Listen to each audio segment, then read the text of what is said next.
Hey everyone, welcome back to Meghan and Harry Tales. Adrian here, grab your tea, settle in, because today's story might just be the funniest, most revealing meltdown we've seen from the British press in ages. Apparently, a calm, sunlit video from Meghan Markle's garden has triggered an entire media circus. Yes, a simple clip filled with birds, sunlight and serenity, somehow turned into what the tabloids are calling a message to Prince William. Let's pause. Since when did sunshine and fresh air become symbols of royal warfare?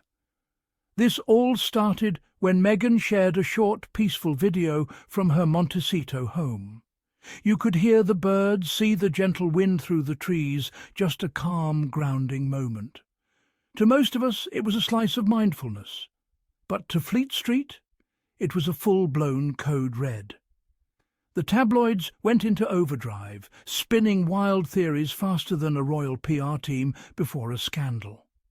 They weren't writing news, they were writing fan fiction. Suddenly, Meghan's peaceful backyard became symbolic communication with the future King of England.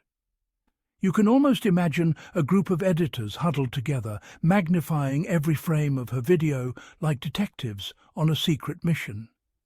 Zoom in on the roses. Do they look forgiving? Enhance the sunlight. Does it represent reconciliation? Truly, you couldn't make this up. It's absurd, but it's also revealing. Because what this overreaction shows is that Meghan's peace triggers them. They've built entire industries off painting her as controversial or combative. But when she chooses peace, calm and joy, it's like their narrative collapses. So they rewrite the piece itself as provocation. Remember, these are the same papers that told her to move on, to live quietly, to stop complaining. Well, she did exactly that. She moved, she healed, she thrived. And that's when they really lost control of the story, because a happy Meghan Markle doesn't sell papers the way a suffering one does. So here she is, radiant, surrounded by nature, in her home, thousands of miles away from the palace machine, and the press still finds a way to drag her name into the chaos. They can't stand the idea that she's content, because when she's peaceful, they lose their grip on her. They need Meghan not for who she is, but for what she represents. Independence from a system that feeds on control. Without her, their front pages would be filled with dry headlines about parliamentary squabbles or traffic updates. Meghan's presence, her aura, gives them life. It's ironic, isn't it? A woman, simply living her life, breathing, laughing, gardening, becomes international news. If she posts nothing, she's snubbing the royals. If she smiles, she's sending a secret message. If she sneezes, it's a coded dig at palace etiquette. You can't win when the game is rigged. And that's what Meghan realized. That's why she stopped playing. She understood that peace doesn't require their permission. But let's talk about the next layer of this, because, as always, the press didn't stop at overanalyzing Meghan's garden. They took it a step further. They claimed with a straight face that Meghan's video was a reconciliation gesture to Prince William. Excuse me? A woman posts a clip of sunshine and greenery, and suddenly it's foreign diplomacy? By their logic, green grass means, I forgive you. Chirping birds mean, let's talk. And if the camera pans to the sky, that's apparently a royal olive branch. Come on now. It's laughable, but it also exposes how desperate the press has become to link Meghan's every move back to the monarchy. They can't stand the idea that she's not thinking about them, that her world doesn't revolve around royal drama anymore. Meanwhile, while they're decoding flower petals, Prince William is reportedly planning to strip Harry and Meghan's children of their titles when he becomes king. That's right, the big modernization plan we keep hearing about. Apparently, it's focused on removing honorary titles from toddlers. Just think about that. With all the crises facing the UK, economic struggles, healthcare challenges, public trust at an all-time low, his reform agenda is focused on paperwork. You can almost picture it. William, pen in hand, ready to erase prince and princess from names like it's some kind of royal revenge ritual. It's not leadership, it's pettiness dressed up in gold embroidery. And of course, the tabloids will call it bold. They'll spin it as the new modern monarchy. But we see through it. It's bitterness, plain and simple. Let's not forget, this is the same media machine that told Meghan to move on, and then criticised her for doing just that. It's like someone begging you to leave a party and then calling you rude for walking out the door. They never wanted her gone, they wanted her contained, visible but voiceless, seen but silenced. But Meghan refused. She chose freedom, authenticity, and peace over performance.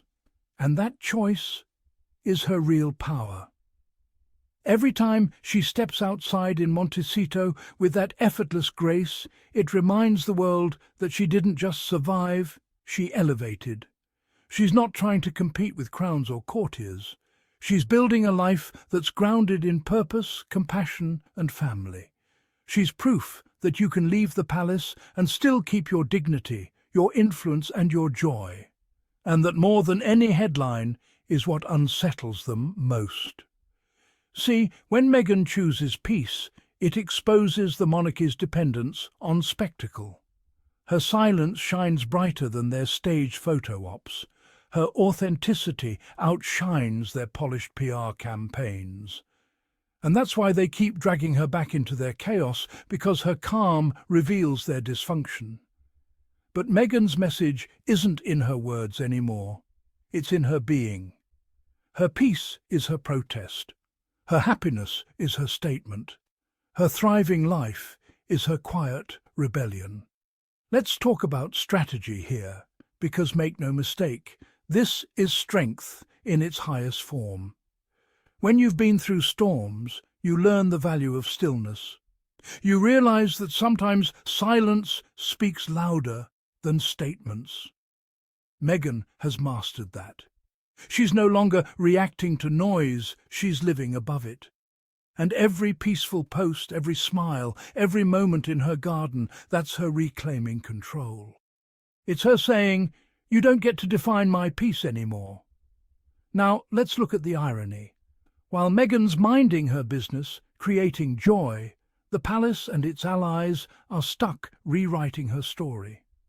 William's reform, if we can even call it that, sounds less like modernization and more like obsession. Instead of addressing historical wrongs or updating royal duties for the 21st century, he's reportedly focused on cutting family ties. Punishing children for their parents' independence? That's not progress. That's pettiness wrapped in ermine. And yet the press will eat it up. Because for them, it's not about fairness, it's about feeding a decades-old narrative. They'll praise the palace for restoring order while ignoring the real story, that Meghan and Harry walked away because they refused to be pawns in that very system. And guess what? It worked. They're thriving. They're free. They're raising their kids in peace, away from the constant microscope. They're living the very life they were told they'd never find outside the palace walls. That's the part that stings the establishment, that the Sussexes didn't need titles to find meaning. They didn't need castles to find joy. They didn't need royal approval to make impact. Through their philanthropy, their storytelling, and their humanity, they've built something that no crown can buy: legacy through compassion. Meghan has made peace fashionable. She's made kindness powerful. And she's done it without clinging to the system that once tried to erase her. Every time she walks into the light with grace instead of anger, she takes the power back. Because what the media can't understand, they try to destroy, and what they can't destroy, they try to discredit. But Meghan keeps proving that when you root yourself in truth, you don't need anyone's validation. Let's be real, Meghan's backyard wasn't a message to anyone. It was a mirror, a reflection of growth, healing and joy. A reminder that life after pain can be beautiful. The same tabloids that mocked her are now watching her bloom, trying to find flaws in her peace because they can't handle the fact that she won. She didn't win through revenge or noise, she won through peace. So, what's the lesson here, my friends? That when you rise above toxicity, the ones who can't will always call it arrogance. When you choose healing, the unhealed will always call it provocation. And when you walk away from control, those still trapped will always call it betrayal.